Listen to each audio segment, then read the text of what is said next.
Jonathan, welcome. Thank you. This is a very meaty book. There's a lot going on in here. The main thesis, of course, is that falling birth rates are a problem, and what are the causes of those falling birth rates and the consequences. Along the way, though, you touch on many topics, including the changing roles of women, the rise of individualism in American life, the sustainability of social welfare programs, religion, and population aging. We'll get to all of those during the next hour. But first, why don't you answer for me the question that every reporter is asked by his or her editor when that reporter approaches with a story idea. Why does this matter? Why is it important?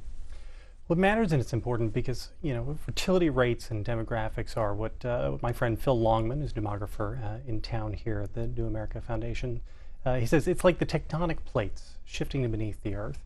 And demography isn't quite destiny, which is the old line, but it's close. It defines the realm of the possible. Once you know what the demographic profile of a country or society is going to be, then you're able to tell, so what are the confines in which this reality is going to have to live for this country? And, so what we've seen now, it's now a global phenomenon. It's everywhere. It's from Sweden to America to Canada to Iran to Singapore, is people choosing to have fewer and fewer children. This is the first time in human history that this has happened voluntarily at a global scale, and it's going to have far-reaching consequences for everyone. Well, how do we know that fertility is falling? That is, how is it measured? And are we talking about a year or a few years, a decade, centuries? And where is it happening? So the phenomenon has begun in the West, and it began right around 1970. To back up really quickly, the way we measure this is just by simple birth statistics. It's not terribly difficult to do. When you have sort of, well-ordered societies that keep track of these things, you know how many people there are. You know how many people are born each year, you know what the ages of their parents are, and from those you can calculate a number of different metrics which they use. You can calculate the crude birth rate, the general fertility rate, and then finally a total fertility rate. A total fertility rate is not a real number in the sense that it's a hard and fast number. It is a statistical construct, which means basically right now at this very moment of time, if every woman were to live to the end of her life having an average number of children, what would that number be? In America right now, for instance, that number is 1.93. Now the golden number for us, the golden number in all of demographics, is 2.1. 2.1 is the replacement rate, and in order for a society to maintain its population, the average woman has to have 2.1 children over the course of her lifetime. If the average woman has more children than that, society's population grows. If she has fewer than that, then over time, the population contracts and diminishes.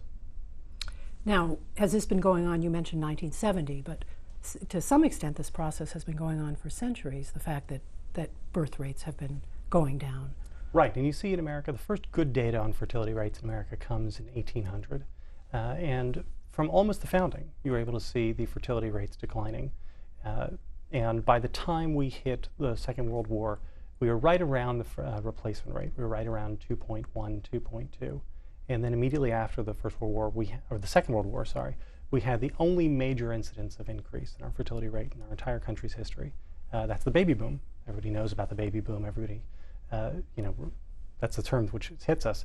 And it really was a remarkable moment because not only did the fertility rate increase quite high, went up to as high as 3.7, I think, for white Americans, and I think 3.9 for black Americans. Not only did it jump up, but it stayed up for an entire generation. It was a really long-lasting effect. People really changed the way they lived for a generation. And then by 1970, that momentum, that moment had ended. And we saw not a gradual float down, but really the fertility rate dropping off a cliff. And when this happened, it happened everywhere in the West. It happened in Japan, it happened in Canada, it happened in Germany, it happened in the United Kingdom and in France and in America. And it has continued to slide. And what's interesting is that since then, the West has led what demographers across the world call the global fertility decline.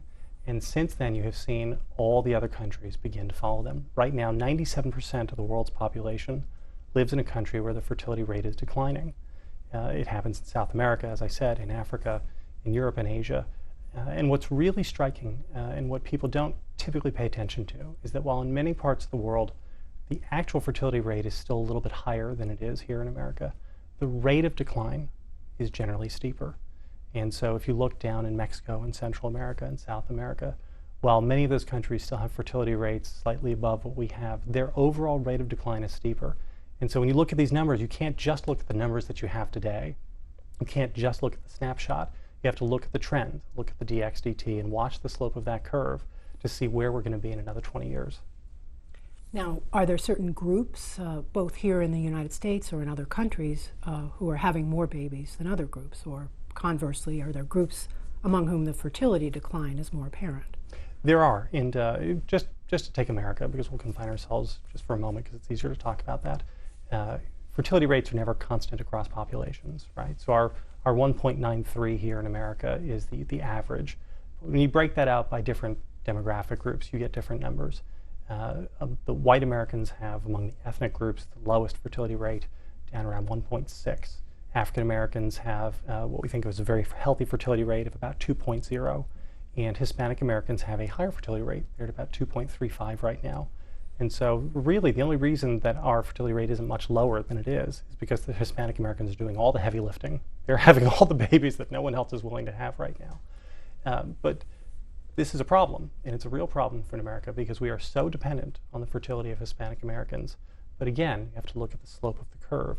The fertility decline of Hispanic Americans, particularly foreign-born Hispanic Americans, is incredibly steep.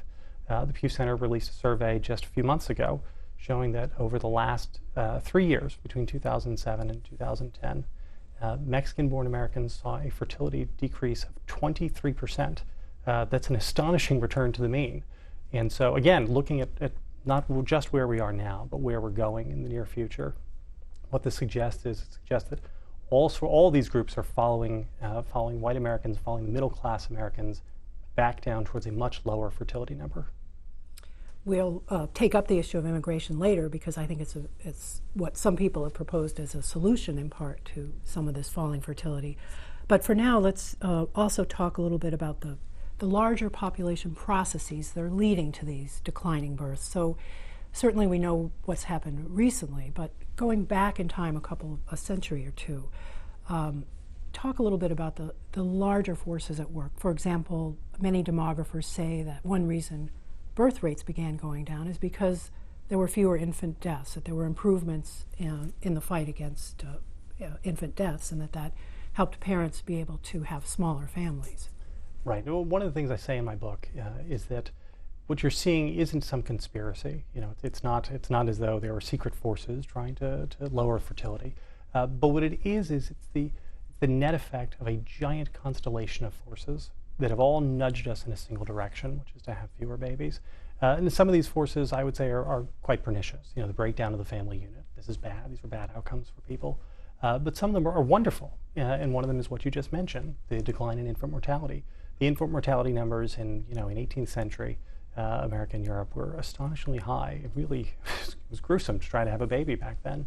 And once more children began surviving and infant mortality shrunk to what it is today, which is to almost asymptotically nothing, which is again a wonderful development. Who isn't for that?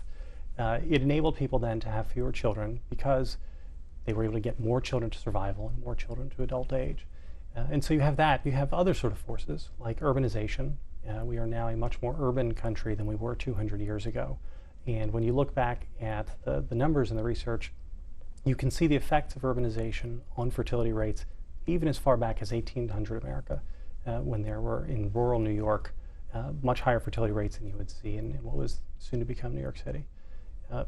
And so as you have a more urban country, a less rural country, a country where children survive at a much higher rate, you're naturally getting people to have fewer and fewer babies. And again, these are good effects. That's one of the things I try to mention in the book is that to observe that the overall effect on this creates problems isn't to say that every one of the causes is itself a problem. Some of them are wonderful things, but you have to understand that even wonderful things can have ill and adverse effects. Well, why would urbanization lower fertility? Well, for lots of reasons. One of which is simple cost. When you urbanize, everything costs more. The higher your population density, the higher your cost of living, higher land costs, higher childcare costs, higher education costs, and not just that, but as we look back historically, and we move from, an agrarian society to an industrial society. In an agrarian society,